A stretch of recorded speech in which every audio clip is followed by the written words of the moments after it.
Committee.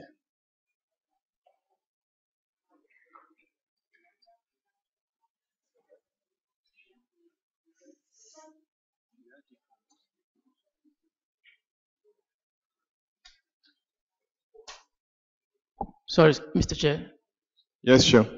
I think according to the previous agenda, we were supposed to look at the pending resolutions. Are we skipping that? Per the agenda, we are at board elections. The resolutions come after the board Okay, elections. thank you. Per the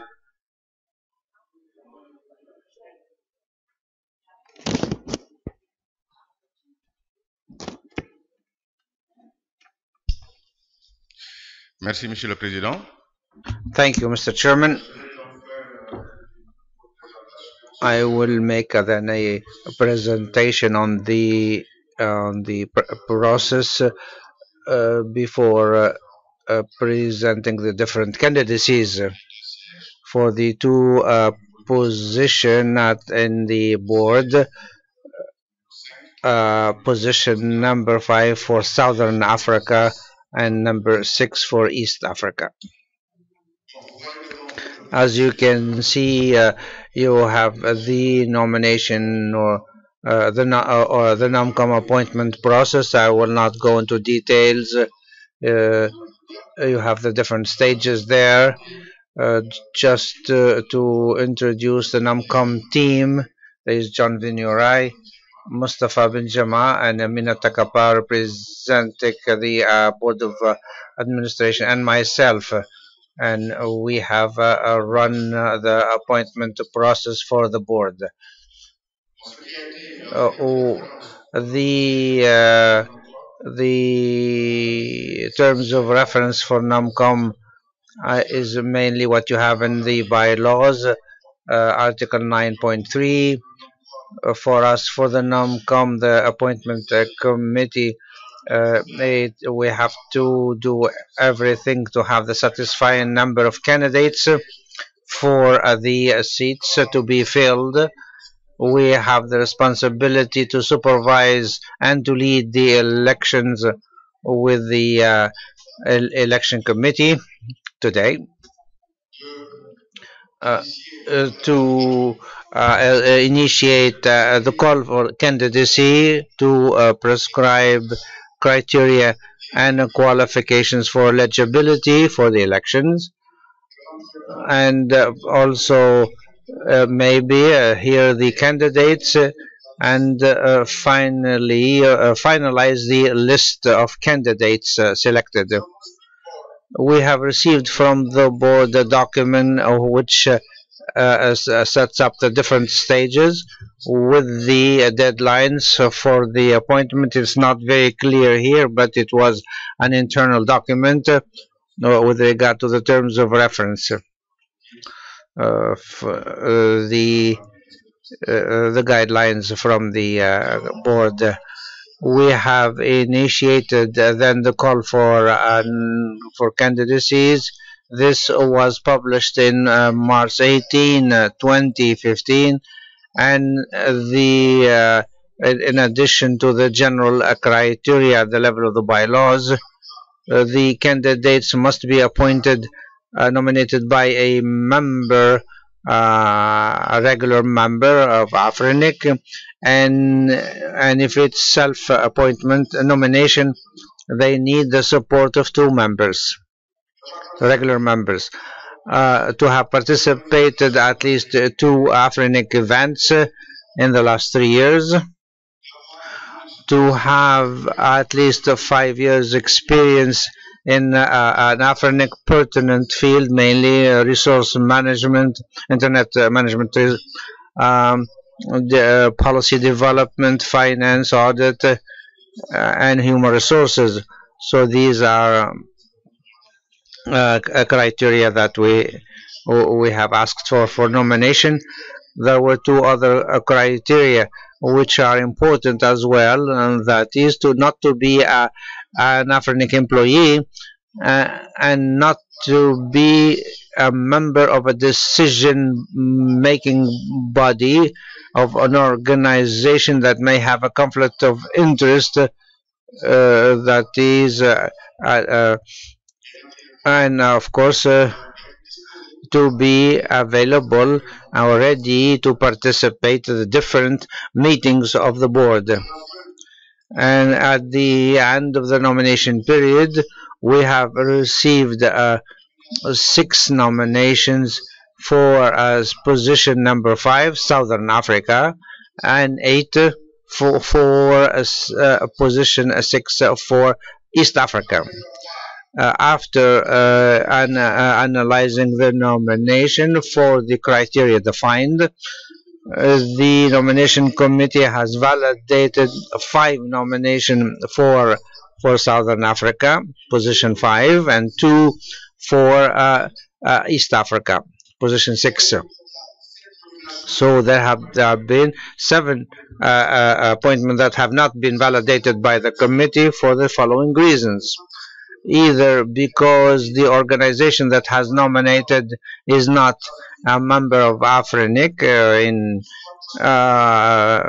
a regular member, or for the self-nomination there was not the support for 2 members of Afrinic, or there was no participation in Afrinic events in the last 3 years. The nominations that were validated by the committee are the following. For position 5, Mark Elkins from South Africa, Paulus Miranda from Malawi, Michael Zilber from South Africa, Lucky Masilela from South Africa, and Michelle Markin from also South Africa. For position number 6, the nominations that were validated were Sadabibu Tahiji from Tanzania and Badu Entege from Uganda. These candidacies have been validated by the nomination committee. So, what has been validated by NOMCOM? The names that I have just mentioned. The list was published on the Afrinic lists and on the site of Afrinic on May 14th, 2015. Now for the vote. The electronic vote was opened on 25th of May 2015, was closed yesterday at 1500 hours Universal Time, and the paper vote will be done during the session. This is, Mr. Chairman, the presentation that I wanted to make with regard to the NOMCOM process and that has been initiated. Thank you. Thank you very much, Boubacar.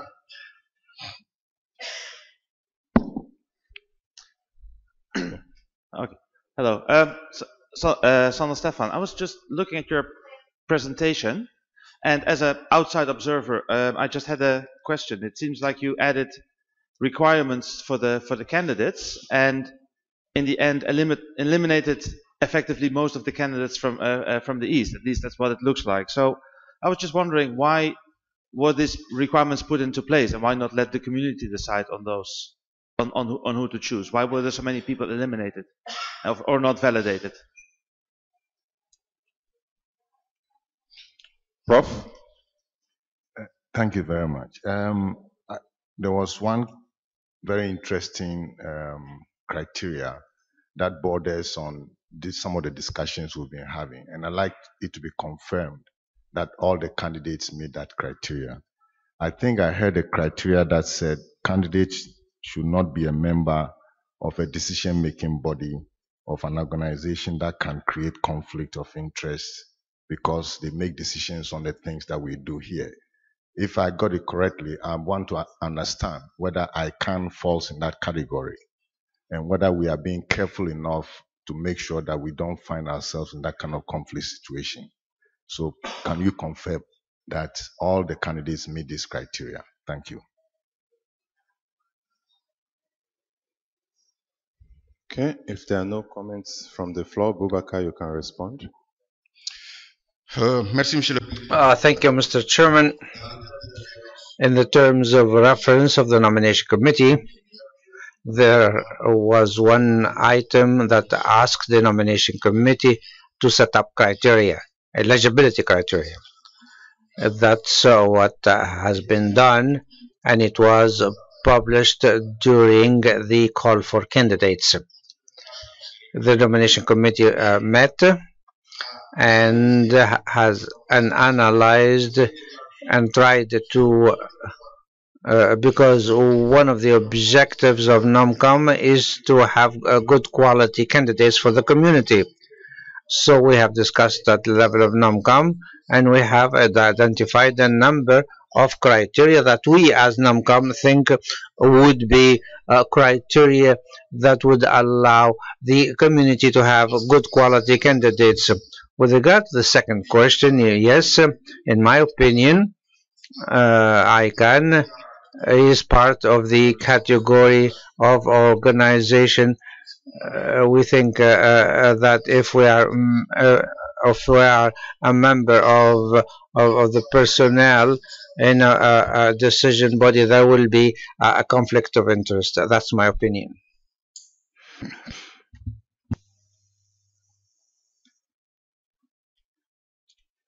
Yes, sir. Would the candidates confirm that they are not in that conflict situation? Can you display the list of candidates, please? Sorry? I'm asking the Secretariat to display the list of candidates. Okay. Chair, if I may, I find this somewhat irregular because the nominating committee vetted the nominations, and now it seems the chair of the nominating committee is questioning the work of the nominating committee. If the nominating committee hasn't done its work, then maybe they should go back and do their work. My understanding, for what it's Please, worth, can you adjust the mic so you can speak into the mic? I do apologize. Seeing that this seems to be a very personal attack being launched against me, let me state for the record that I'm a non-executive director of an organization. As such, I have no power over APRINIC, and I have cleared the conflict to the best of my ability. But obviously, if guidance and opinion needs to be taken on that fact, then I would expect that the nominating committee would have exercised that obligation before presenting the slate to the community. Sorry, Mike, can you kind of do the full disclosure? What's the organization? What's the nature of the supposed conflict that may not be there so that we're all clear on the same page? I am a member of the board. This is an era of transparency. Understood. My apologies, Chair. I was under the impression that people, if they were interested, would have looked at my CV and my background. But for the record, I'm a member of the Board of Directors of the Internet Corporation for Assigned Names and Numbers, having been appointed to the board by the Country Code Name Supporting Organization. Professor Queno. Sir, I'm going to a different question. You can decide how we handle this, but I think for an IRR, especially moving to a post-transition of IANA stewardship by NTIA, we need to really pay attention to these kinds of things. But I'll leave this subject. Mr. Chairman, I believe the chairman of the board announced something amounting to hacking of NONCOM. And the NONCOM's independence and neutrality, I think, is fundamental to building the trust. And I saw this in a public email. I didn't know anything about it. And it said that the confidentiality of NONCOM deliberations had been compromised, in essence. We wish to find out if anyone has had access to the leaked information and ask staff to report what they know so far on the investigation. It's a serious concern which, if not properly and transparently addressed, will undermine the entire election that is taking place now and in the future possibly deny volunteers and candidates. I like to state Sorry to interrupt, sir. I really wanted the CEO to hear the statement. If you would not mind, please repeat. He was kind of distracted when you I started. don't want to repeat, I beg, because it's a painful one. I sincerely It's apologize. painful for me because it's I am not a very pleasant sorry. thing. I really want the CEO to pay attention. I apologize, sir. I apologize. Okay. There was an email I got from the chairman of the board, and it was discussing subject which to me amounted to hacking of the non-com. And the chairman's email announced that something equivalent to the confidentiality of non-com deliberations had been compromised. And I would wish, and I think others here, because of their interest in the independence of the non-com to appoint, nominate people for our election, and that integrity should never be violated. I wish to ask whether anyone has had access to the leaked information and ask staff to report what they know so far in the investigation before we use the same compromised non-com to make decisions on board. Now, it's a serious concern which, if not properly and transparently managed, can undermine the whole thing and deny us future volunteers and candidates. And I was going to just conclude by saying that I really think we should have a moratorium on hacking each other. Okay, we really should have. And I think we should close this one before we use the same thing to do election. Otherwise, the whole thing will become. Thank you.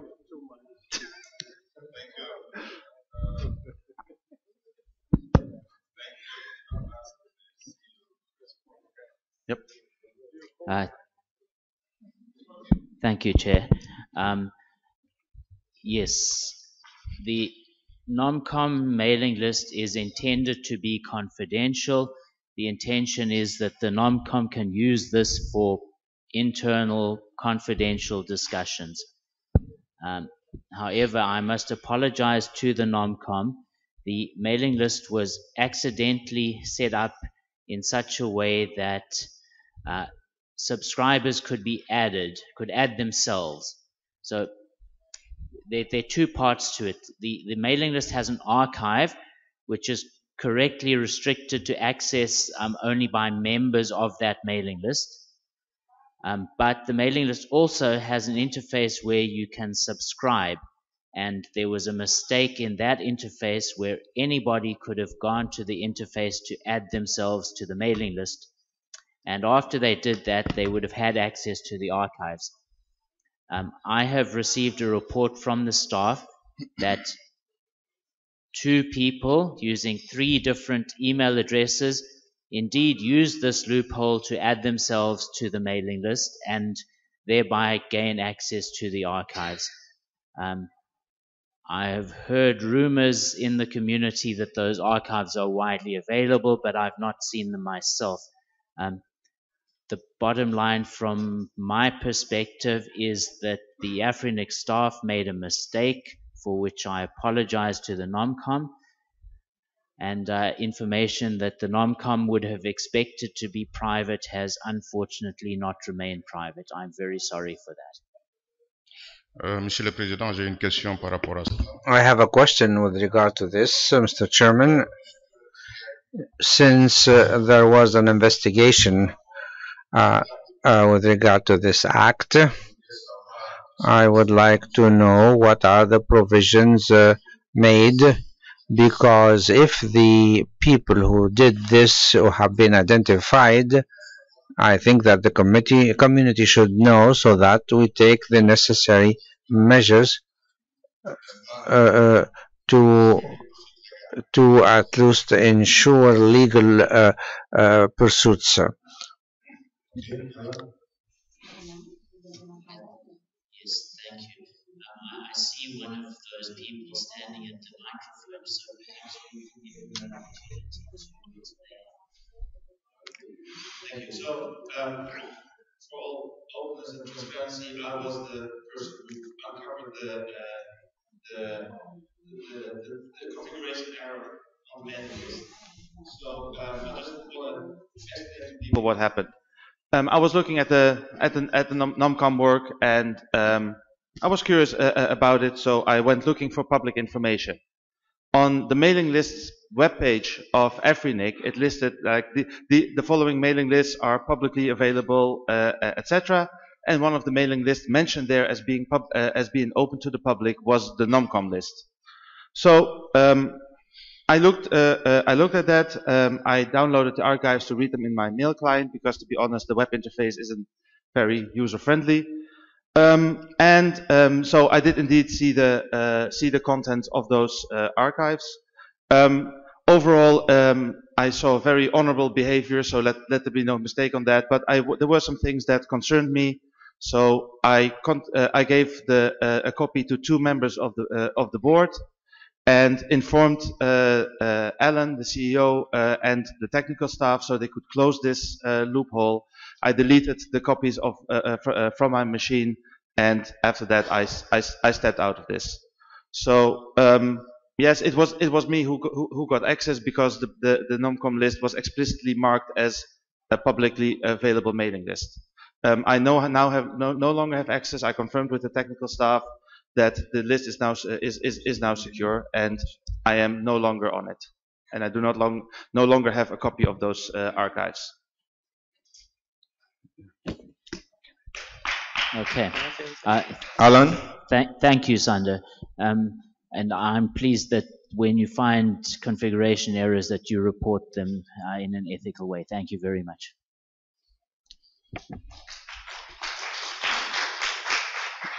Nishal? Thank you, Mr. Chair. My name is Nishal Govardhan. Some of you know me already. I can attest to Sander finding the configuration error on a public accessible list. He subscribed, to the best of my knowledge, with his own name. He asked me to confirm that this was indeed something that could be done by anybody else. So I did the same using my real name and real email address. So there was no duplicity attached to this. There's no effort at hiding any sort of identity. Once we determined that this was indeed something that could be done, I believe Sander reported the incident to 2 responsible parties so that they could push the matter forward. I do not and have never had a copy of the archives. I don't see how I could distribute something that I do not or ever had. Thank you. Thank you. John? Thank you, Chair. Sorry, mine was on the earlier comment by the NomCom Chair, where he says that he feels that the Michael Silber nomination is really not in good standing. I think NomCom Chair should withdraw that statement. Otherwise, it may, open a can of worms which we may not want to go into. Thank you. Okay. I'm sorry, I didn't get that. Okay, can you please say it in layman's language, please? I think Dr. Nee asked if Mike Silber's nomination is in conflict. And I think NomCom Chair agreed that it is. And so the question becomes, what is it doing on the list? Does it mean that the NomCom did not do a good job? So he either withdraws that statement, or maybe we ask them to redo the process. It can't be both ways. Thank you. Okay. Thank you. Christian? Okay, my comment is just concerning the NomCom mailing list issue. Because he said he shared it with 2 members of the board. As member of the board, I think I would like to know the name of those who received that email. Thank you. Badru?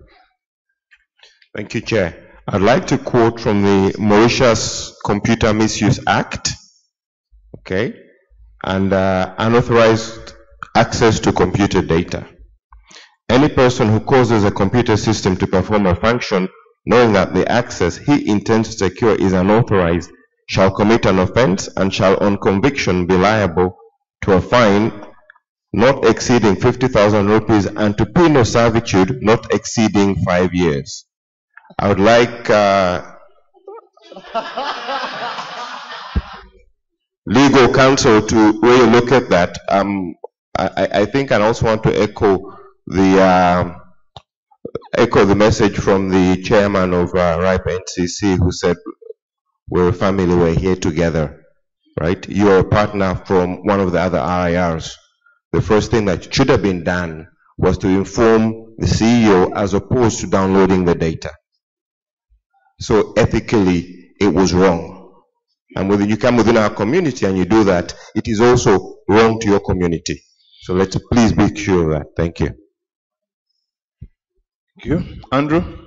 I just wanted to say, I was one of the people that Sander gave that list to. I did not distribute it beyond giving it to other board members so that they were aware that it was there. And I did not at any point distribute it beyond the confines of the board, and only for the sake of being transparent that I had been handed it. Sure. Thank you, Mr. Chair. My name is Shehu Ojedeji. I think we've recognized that the list was not hacked. It was a technical configuration error. Based on that, that was how he was able to access it. So perhaps the aspect of unauthorized access may not come in. In that case, I'd like to say that we move on. Let's leave this mailing list, issue, and continue, please, so that we can finish up on time. Thank you. Mark?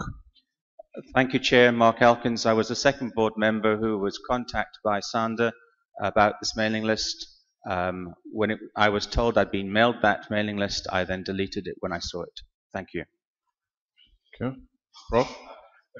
When I say I saw it, I mean I saw the mail come to me. I didn't read it. Aha. Aha. Aha. I think... You have the floor, sir.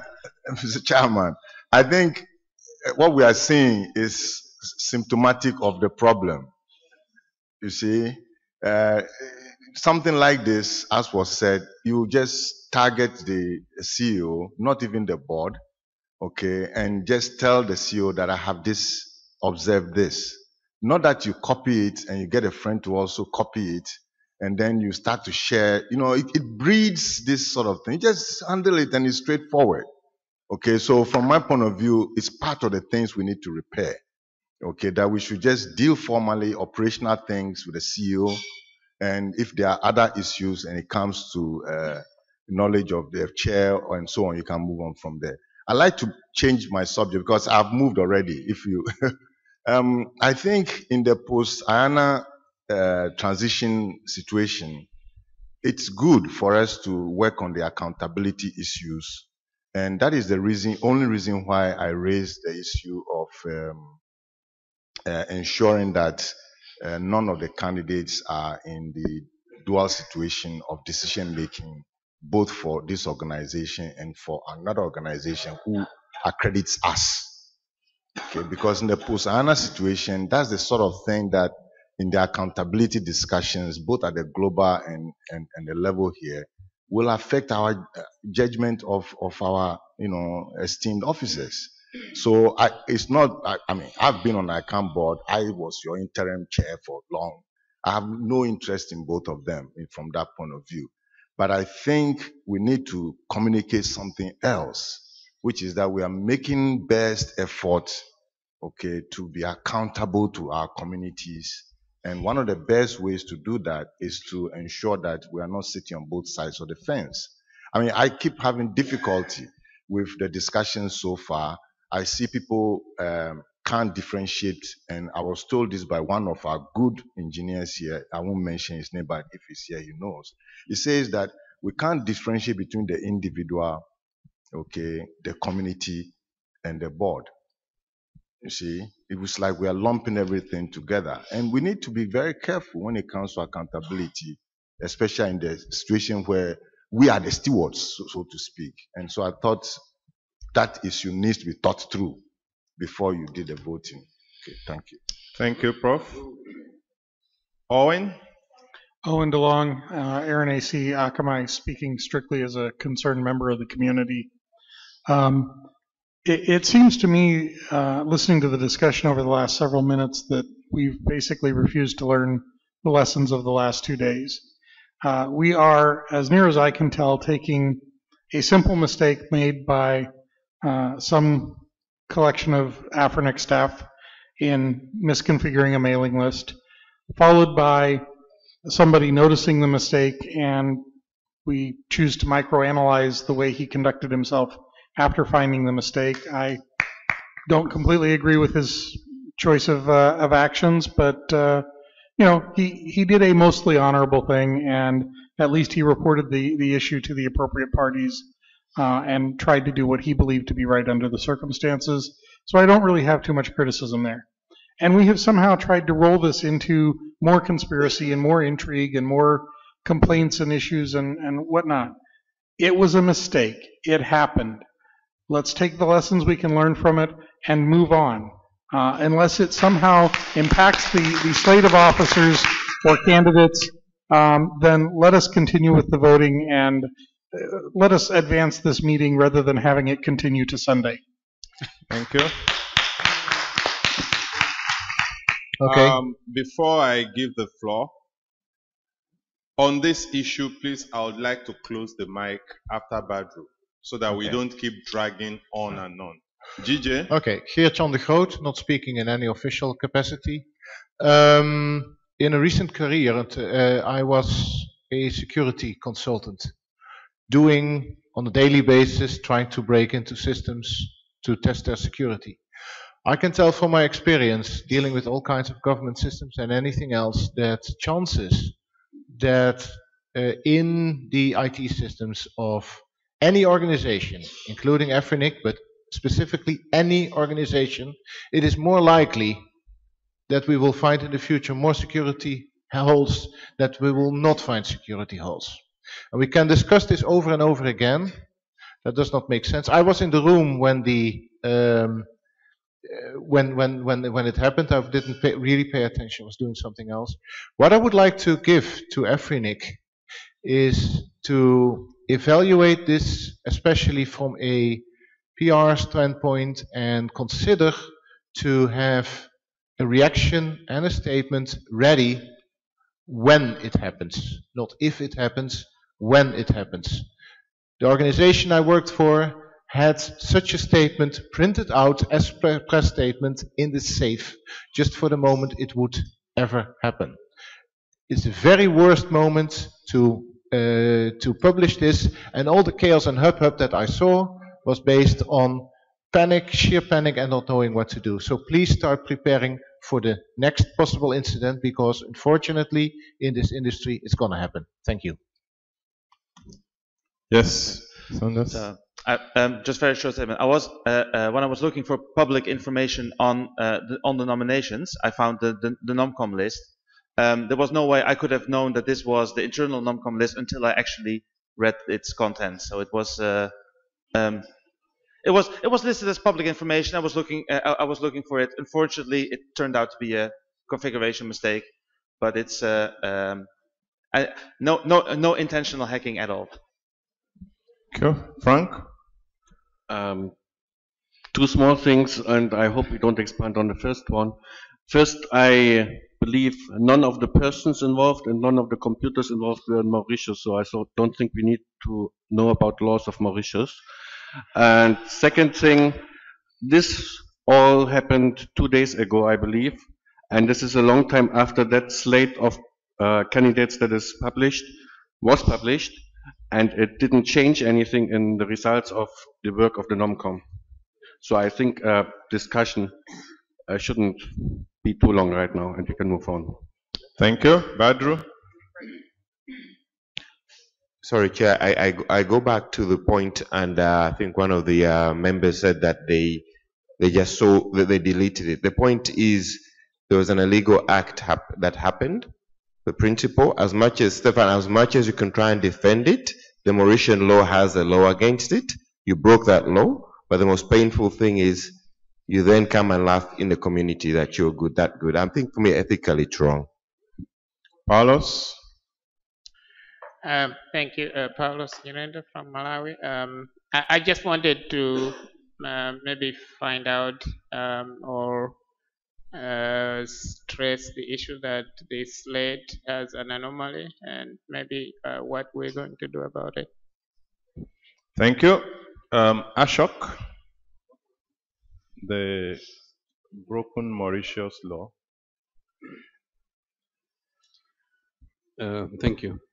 Now, the legislation which have been cited by Badru deals with hacking and a lot of offenses. Now, I don't think we should be in a hurry to qualify what has happened as an illegal act unless all the evidence, all the material that we can have point to such a fact that it was illegal. From the little information I have gathered, it seems there was a configuration which to my simple mind made a private mail become an open public mail, unless I'm wrong. So my very simple prosaic definition tells me that maybe there wasn't any privacy at all, so long as the configuration defect was there. So if unintentionally people hit against those information, found them, and they saw it, and that was the end of the matter. I don't see any illegal act in there. Less a hacking.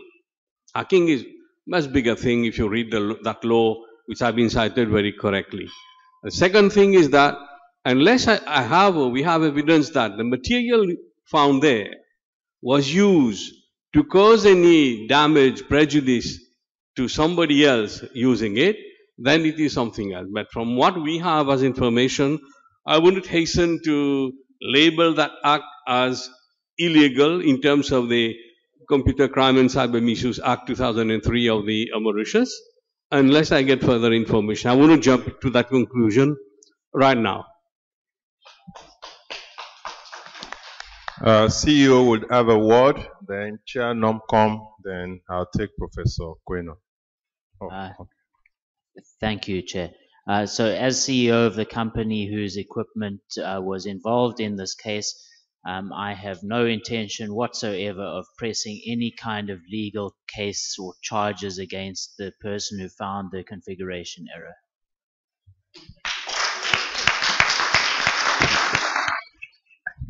Chair Nomcom. Merci, Monsieur le Président.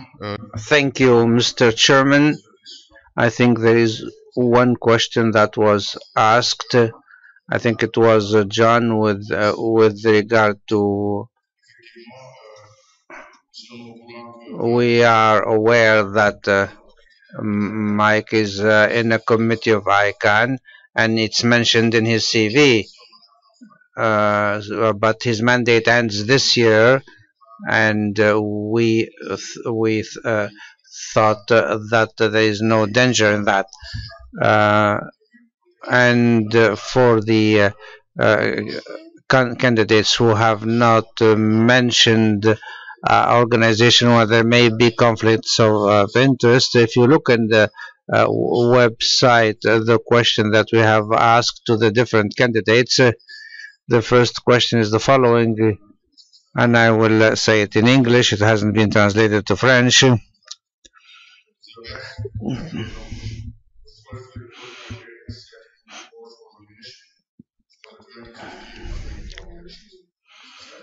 That was the first question, and it was to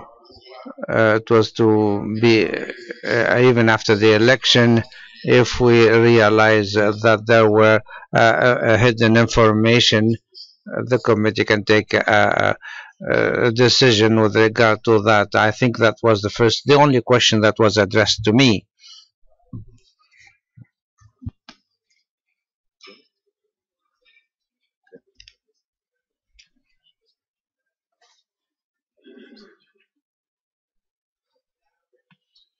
Thank you, members.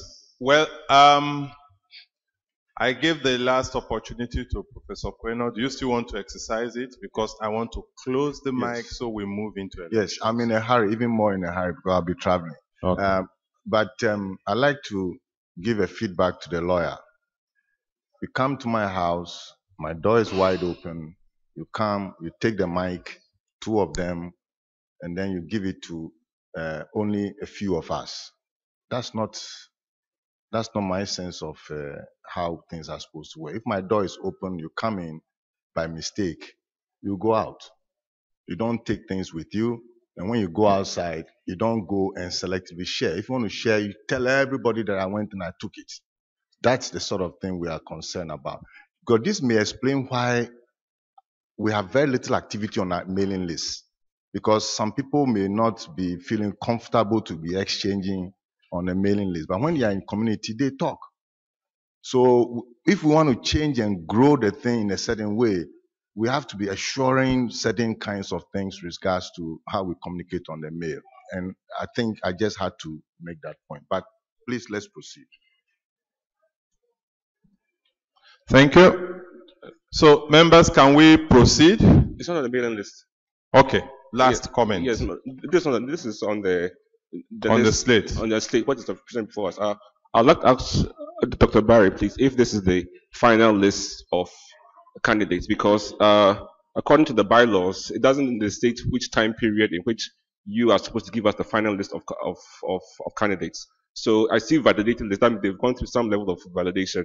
But then the Constitution doesn't say that. It just says that you have to give us the final list of. The Constitution says that you have to give us the final list of the candidates before the elections. It didn't say what time before the election. So please, if I would like to know if this is the final list or there's any future amendments you intend to make according to the new regulations. This is the slate. It's a final list of nominations validated. So these are the people who will be standing for the seats, election for seat 5 and seat 6 today. Thank you, members. I would like to, at this point, step down, hand over to the chair of NOMCOM so that we can have the presentation of candidates. Thank you.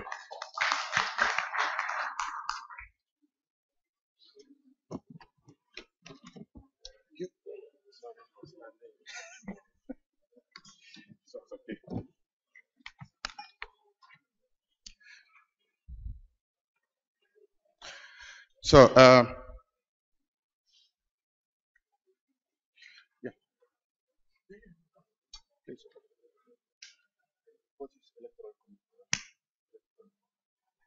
So I will invite them.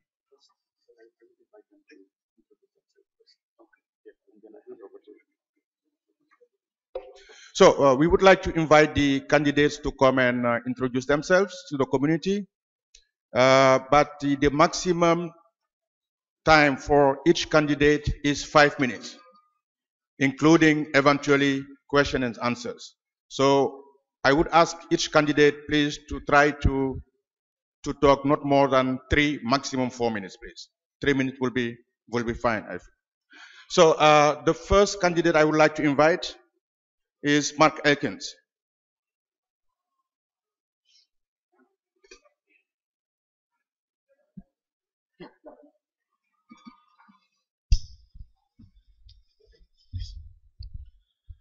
Good morning, everybody. My name is Mark Elkins. I have served on the AFRINIC board for the last 6 years, but if you look further back, you'll find I'm also mentioned as one of the pioneer members of AFRINIC. It's something that I believe in, and I would therefore like you to vote for me in this election coming up. So I can go on about all the great things I've done, etc., etc., but what does that really help you with? So let me tell you a story of the person who's standing in front of you. I had a member of this community, he's certainly here somewhere, I don't know if he's in the room at the moment, and he came to me and said, "Hey Mark, do you remember 10 years ago you gave me some Cisco routers, and that meant that I could go away and I could fulfill a course and I could progress with my life. And guess what? I've now given those 2 Cisco routers to my 18-year-old daughter, and she's also doing the same sort of thing. So this is the sort of person, and I think that's correct. And this is the sort of thing that I believe in. And this is the sort of person I am. So, like I said, please vote for me. Thank you.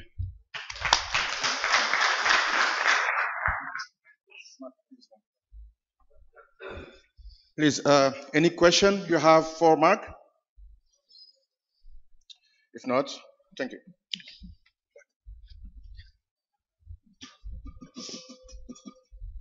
Paulus, please.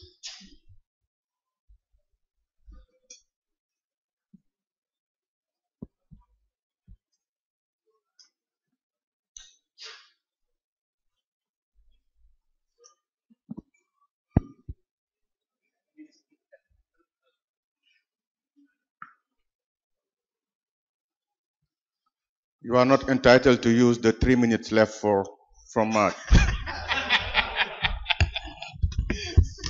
I wish I could.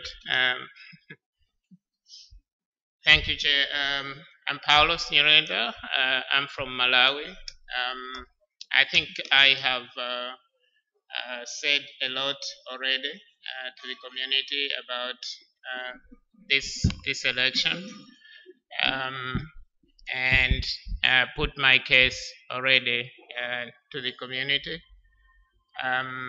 I've been a board member for 3 years. This is my 3rd year. I think I have done quite a bit on the board. Most significantly, I've chaired the audit committee for the last 2 years.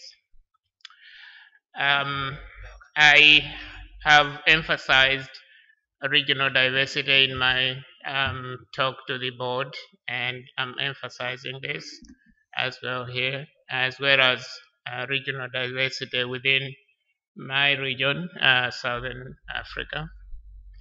I would like to do a number of things with my term renewal, if renewed, including actively pushing forward the issue of transparency and accountability through the various initiatives that are there, including audit. Making sure that our budget is in order, making sure that we improve penetration of unique identifiers in our region, as well as in the whole Africa region as well. In my distribution, I've already indicated who I am, what I have done, what positions I seek, and if you look at them, you find that they make me qualify quite significantly for a renewal of term on the board. So, my appeal, vote for me, improve regional diversity. Thank you. Thank you very much, Paulus. Any question for Paulus? It's not the case, so thank you.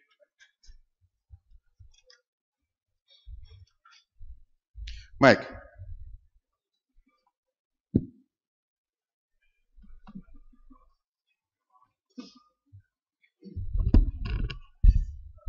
Thank you, Chair. Morning, all. My name is Mike Silver. You've seen me being quite vocal. You may have seen me at some previous meetings. You may have seen me in the list or on the online participation. As you would have gathered, I'm a lawyer by training. I work in the network space, and my passion is connecting people. But my strong legal background gives me, I believe, a unique skill set, which at the moment is sorely missing within the AfriNIC board. I have been nominated by TENET, the academic network within South Africa, also a proud member of the UbuntuNet Alliance. I was not nominated by my employer, but I am employed by Liquid Telecom. There was some question on the list. I am a Liquid employee, but I don't hold this nomination as a Liquid employee. And I'm also very cognizant that when you enter a room as a fiduciary holder, as a board member, you leave your affiliations at the door, and your primary responsibility is to this organization.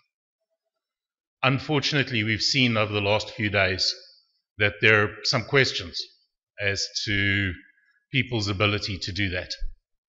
And really, my point in being here is not to criticize any of the other candidates. They're all fine people, some of whom have served with distinction, some of whom are proposing to enter this community. I think where I differentiate myself is I have a strong governance background, having served on multiple boards, mainly not-for-profit, across the globe. I can bring an insight that I don't think the other candidates have, and I think that I can actually effectively make changes regarding the existing governance and transparency challenges that Afrinic is experiencing. Thank you. Any question for Mark? For Mike? Sorry. It's confusing. We do look alike. Sorry. Yes, Ben. Yeah, hi, Mike. Just a simple question. I just want to know how many non-profit organizations have you served on? You just said you were served on non-profit organizations. Boards. Boards, yes, that's right, boards. So until approximately a month ago, I was a director. I was, in fact, one of the founding members and a director since inception of the .za Domain Name Authority. I'm a director of Tenet, the tertiary network in South Africa, and I'm a director of the Internet Corporation for Assigned Names and Numbers. Well, I'm not a director, but I serve on the management committee of the Internet Service Providers Association of South Africa as well. One could argue that it's the equivalent of a board position. Okay, and the other second question is, how do you, marry the two? Because on one side you are an employee of a profit organization, Liquid, and on the other side you also on the board of a non-profit. So how do you mix the two? Because we've seen that sometimes the thinking could be a little, so how do you manage the two worlds? I'd like to know. Thank you. I think that's a really interesting question, and it's something that I'm very careful about. I think as a lawyer, and having been in private practice before I moved in-house, you become very adept at recognizing where the boundaries of your representation begin and end. Because one can represent entities who are possibly competing with each other, and you need to draw the lines. And the one issue is very clearly confidentiality, that confidential information belonging to the one is not shared with the other. The second is very clearly disclosing any potential conflicts as and when they arise, and getting a ruling from the chair of the board or the governance committee as may be appropriate. And the third is managing yourself and your ethics as a person, acting with the integrity that Badru was talking about previously, to ensure that whatever you say is said with the highest of integrity and there's no crossover. I see. Okay, so in your own way, this is the last question. Sorry, last question. Yes, please. So what would you recommend if a board member or in your space you found that somebody had breached this fine divide as you've stated? What would be your normal? How would you react? Or if, let me put it this way: if you were to find that another colleague board member or some of that relation had put himself in this space, how would you be able to, how do you react? Very short answer, please. Certainly. Well, I think the critical thing, and Fiona repeated her previous suggestion of having some sort of governance committee. And I think the critical thing is that you need proper structures and you need proper process, because people are entitled to due process. But if there is a need to take action against somebody who's been in breach, then you take action. You can't have people without integrity serving the community and serving the company. Thank you. Thank you. Okay. Lucky, is he around?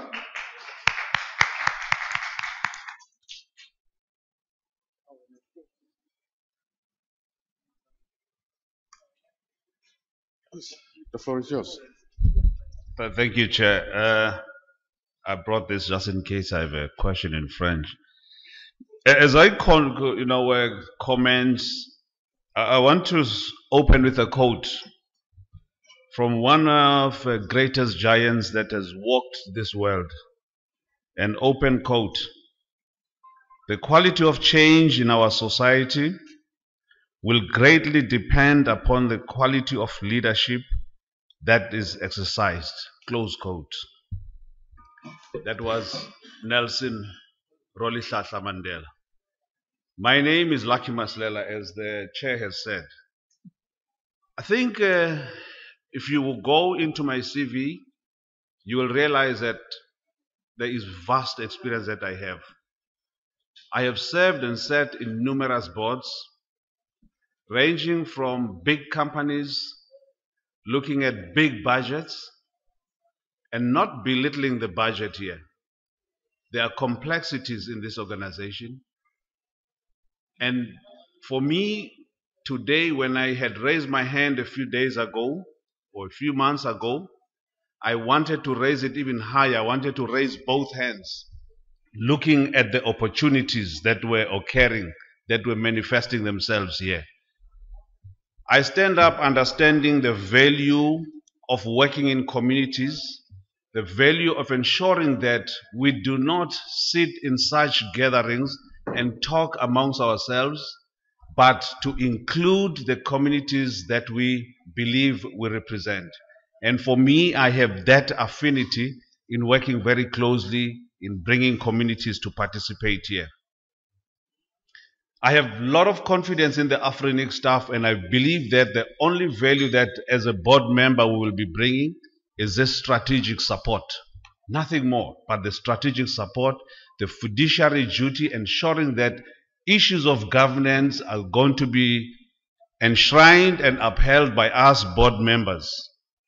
One of the dreams or the visions that I have on skills development and proper accreditation as one thing that I would like to bring. I have done this recently, whereby a course in DNS in South Africa is now accredited and is recognized by a South African Qualifications Authority. It is one of the dreams that I would want to see the courses that are running here translate themselves into a qualification that is recognized globally, and not only a certificate that cannot be used in any space in the world. I have had discussions. I would like to see us work towards building centers of excellence. I was a little bit upset and hurt in Singapore when .eu REID signed an MOU agreement. I was jealous, I was selfish. I thought we can do it. I wanted that for us. I think we deserve it. I approached Fadi and I said, Fadi, what has happened there is a good thing, but we can do it better. It needs to be done by us. We need to be in this discussion as Africans. We cannot be allowing the continuation of African solutions to African problems being done out there. And that was the discussion that I had, and these things that I would like to bring forth, and to make sure that as a dream, it's going to be a dream that I'd like to share with yourselves. Policy development. The chair says I'm done. Of course, I would have been finished long ago, because there's an expression in my country that says, "Ugeca magule uyamuka na." What that means, easily translated, unaongea mambo mengi unaondoka, or you're telling a long story. Are you leaving us? No, I'm not leaving you. I'll be with you for as long as it's possible. Thank you. Thank you. Any question for Lucky? No question. So, good luck. Thank you, sir. Colleagues, Michelle wanted to be with us. She made her arrangements for coming to tennis. Unfortunately, due to administrative issues, she could not join us. So she sent us a video. Please. Hi all, I'm Michelle McCann, and I'd like to thank you for this opportunity to present to you today. as well as apologize that I can't meet with you all in person. As a brief introduction, Can I've you been involved pause in the internet and industry for over 12 years now. we need and volume. faced the obstacle.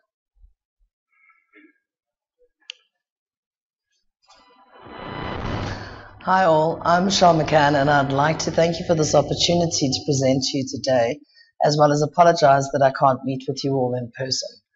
As a brief introduction, I've been involved in the internet industry for over 12 years now and have personally faced the obstacles, be it regulatory, commercial or technical, which truly have slowed down the internet development within Africa compared to our counterparts such as RIPE and ERIN.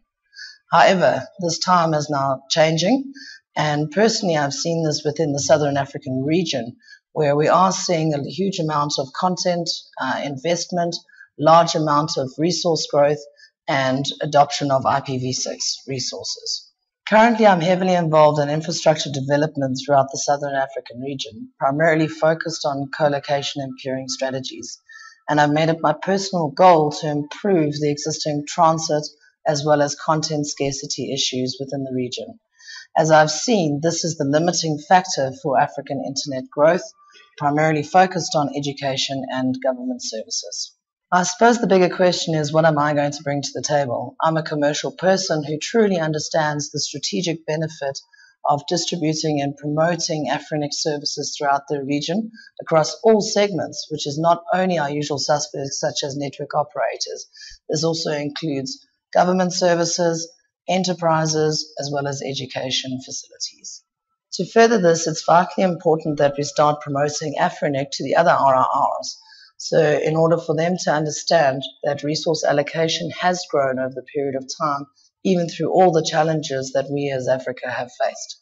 Afrinic is well positioned to be the thought leader in many strategic projects, including existing ones such as the Access Project, which is currently being driven by individual players as well as global members who may or may not have Africa's best interests at heart. Promotion and involvement of strategic local and global stakeholders are key to Africa's success, and this is where I personally feel Afrinic can play the central facilitation role similar to that of RIPE. The wish list could go on and on and on. However, I'm limited in time, and I'd like to wish you all a successful week and thank you once again for this opportunity. Please feel free to contact me directly should you want to share any ideas or any global experiences. Have a great week ahead. Thank you, Michelle. She might be online. So I would like to invite now the candidate for the Eastern region, for the Eastern seat, Eastern Africa, and Abibu.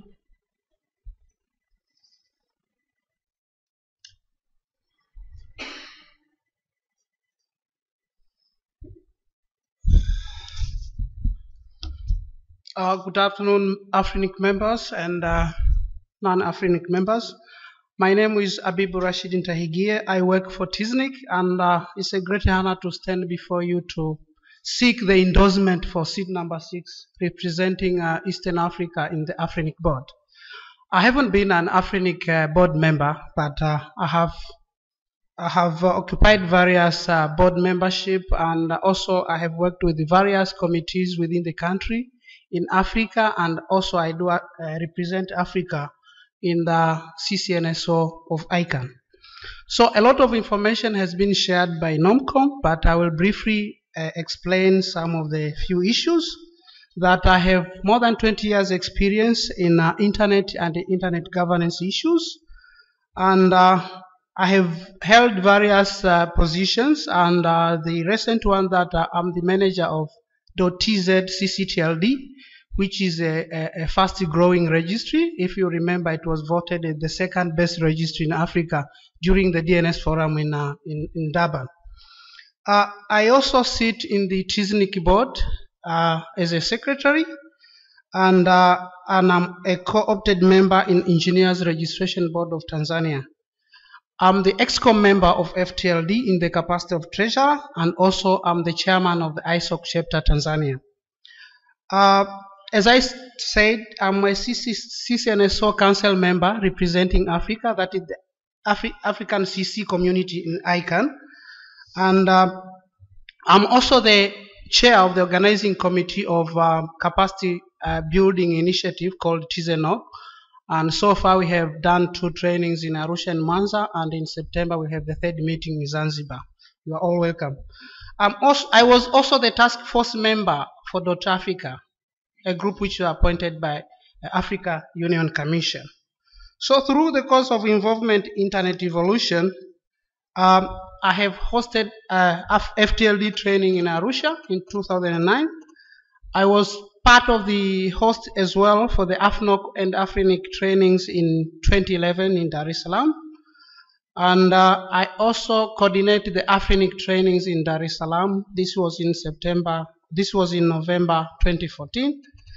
And recently, I was in the task force for IPv6 deployment in Tanzania, and soon we're gonna take some initiative to have all AFRINIC members in Tanzania to have deployed IPv6. So what pushed me to contest for this position, I thought that I'm capable to walk the talk of AFRINIC, and basically I have been doing so in Tanzania, and I think I can do it better if I become the AFRINIC board member. So I request all of you to vote for me, to vote for a change. Thank you. Thank you. Thank you, Abibu. Any questions for Abibu? Mark? Mark Elkins. You mentioned that you were voted 2nd best CCTLD. Who was the first? The first was South Africa. Yeah. Okay. I really do wish you well. Thank you. Thank you so much. Thank you much. Basically, they did beat us in terms of numbers, but not in terms of technology. We are DNSSEC ready, and we are the first one in Africa.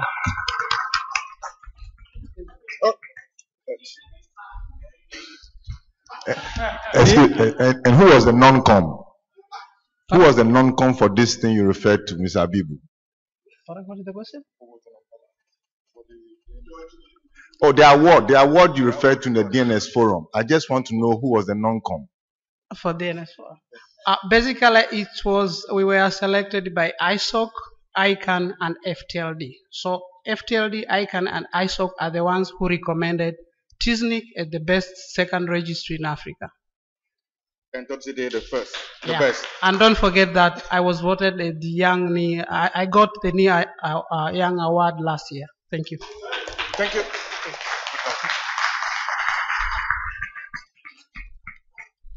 So last but not least, Badru.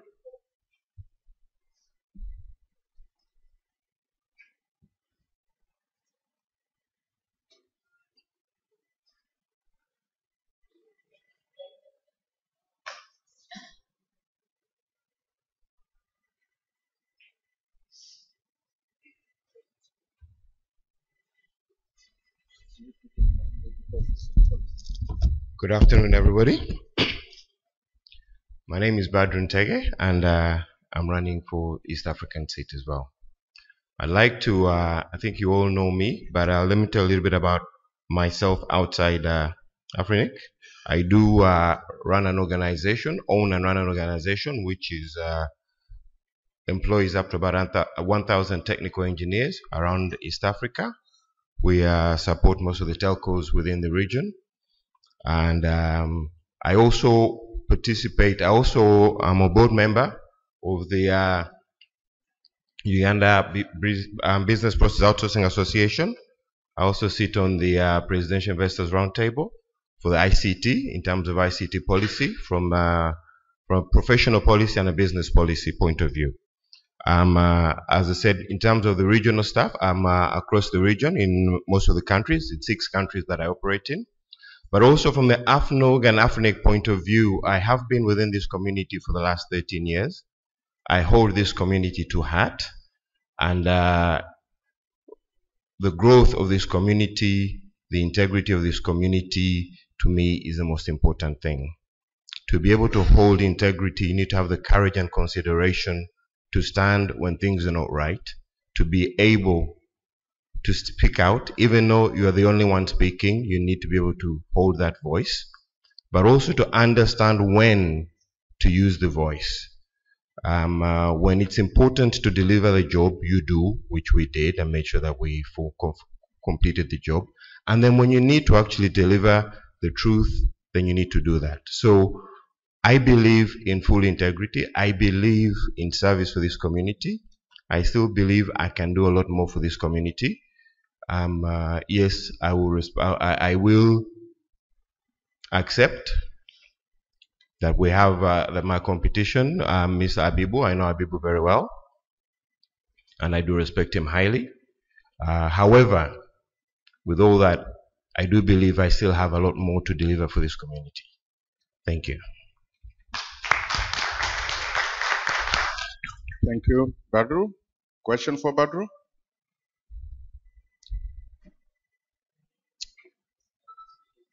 In French. Okay, good. Merci. Thank you.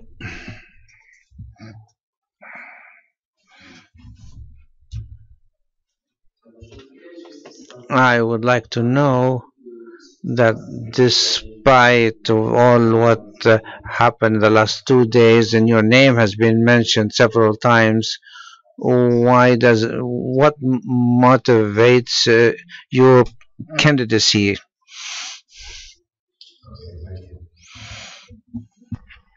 The question is, what motivates my candidacy after all that's happened? To me, principles are deep. They're fundamental and they don't change. And if you stand by your principles, you have to be prepared to stand for them, as I said, even though you're wrong. That set aside, that has been done.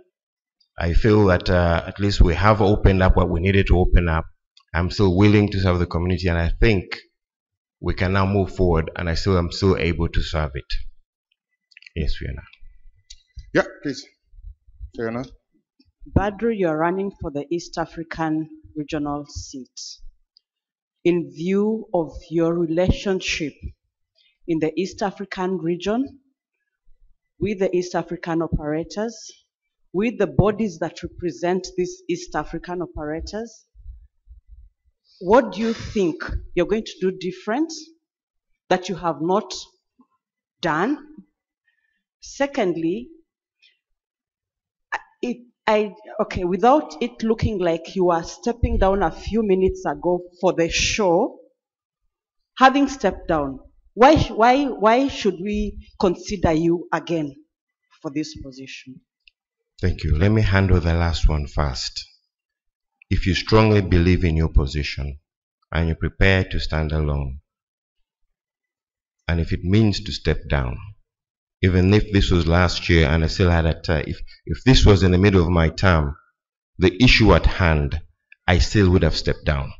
If it was 1 year without an election, the issue at hand, the level of lack of transparency at hand, if it was last year and it's the second term of my term, I still would have stepped down. It is that deep for me that I will step down at any time if the principles are broken. I did not step down in Mauritius because, as I said earlier, there was an important job to be done.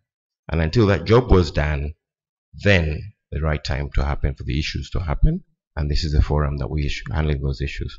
That is why. First question.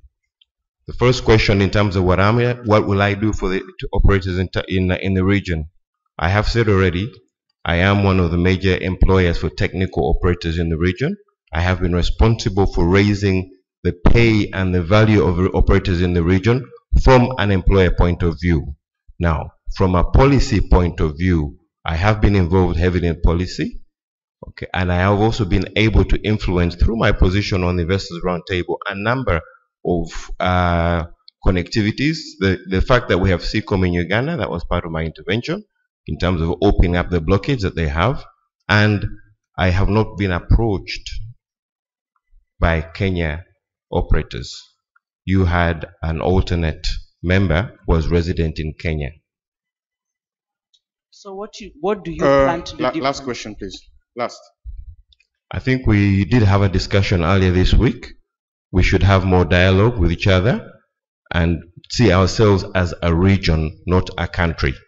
East Africa is made up of a number of countries. As I said, I am active in all those countries. However, we need to open up more dialogue. And if you're open to dialogue, we will have dialogue. Thank you.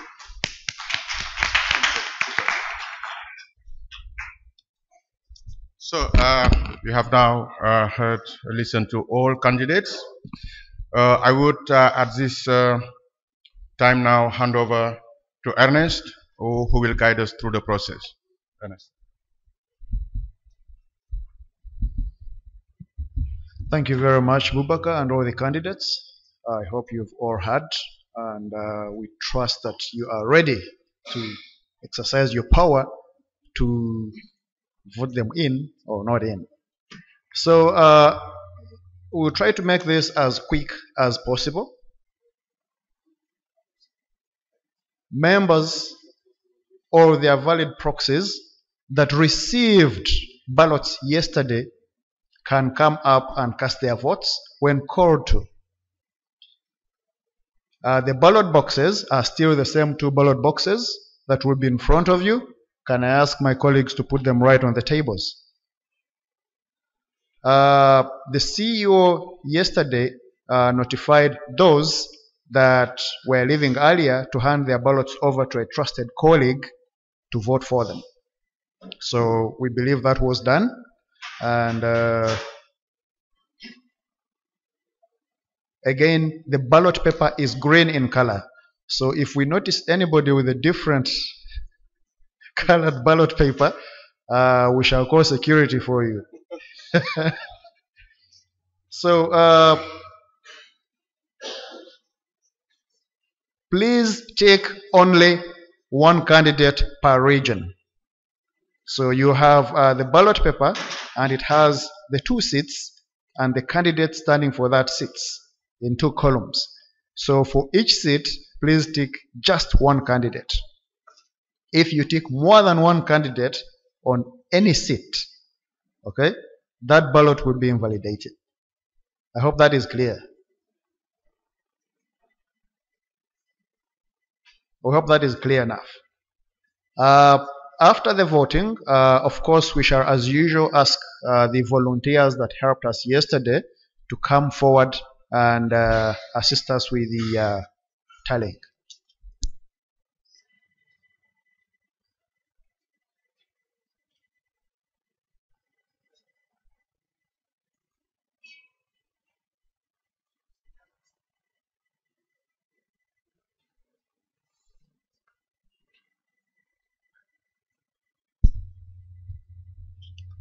Regarding the e-voting, the electronic voting ended yesterday as scheduled at 4 p.m. Local time. But the tallying has not been done yet, and it will be done right after the paper ballots have been cast. And we urge all the trustees that will unlock the e-voting tallying to be ready with their keys. And that is Dr. Bubaka Barry, Ashok, and Alan, who I believe are all here. The results then from the e-voting will be combined with those from the paper ballot to get the final number of votes. Again, when the e-tallying is done, the same observers can come and watch, but it will be done right in front of you on the screens. So, can I ask everybody or anybody holding a ballot that wants to vote to come and cast their votes now? There are 2 ballot boxes right in the center, and the other side where I'm pointing. Please feel free to cast your votes now. Thank you. And may I also ask my colleagues from the ECOM to prepare the e-voting system so that the trustees can can upload their keys right now. The trustees, if any of the trustees is also going to cast a ballot, I believe maybe that could apply to Dr. Bubaka. Please cast your ballot, the paper vote, then go ahead and help to unlock the e-tally. Thank you.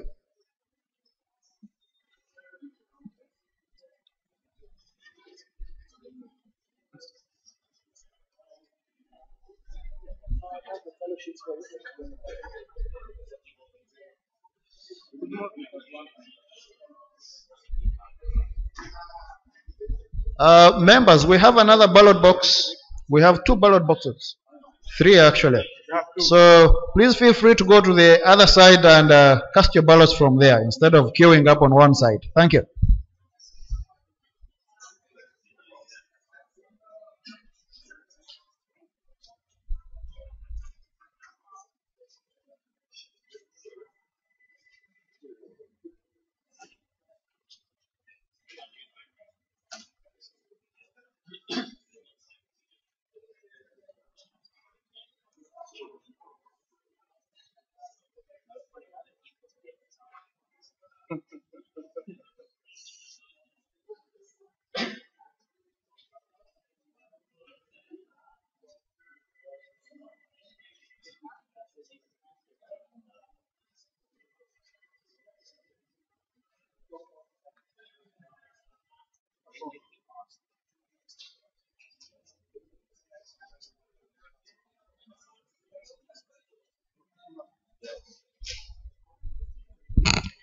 Uh, Yesterday we had 3 volunteers from outside the region to help us with the counting. Today one of those 3 has asked not to be included again, so we have only 2. I would like to ask a third person, Nigel, if you're willing. Thank you very much.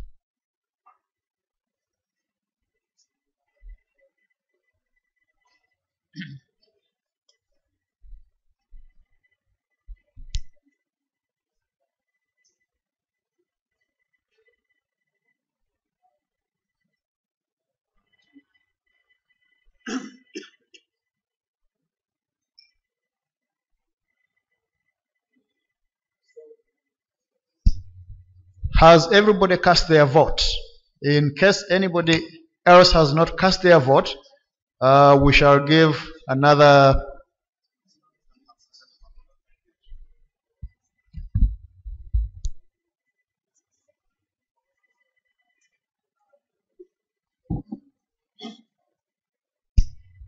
in 2 minutes. In the interest of time, we shall close the voting and start counting of the ballots. Anybody that has not cast their ballots, please come forward.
Okay, so voting officially finished. May I ask our volunteers to start the tallying? Thank you very much.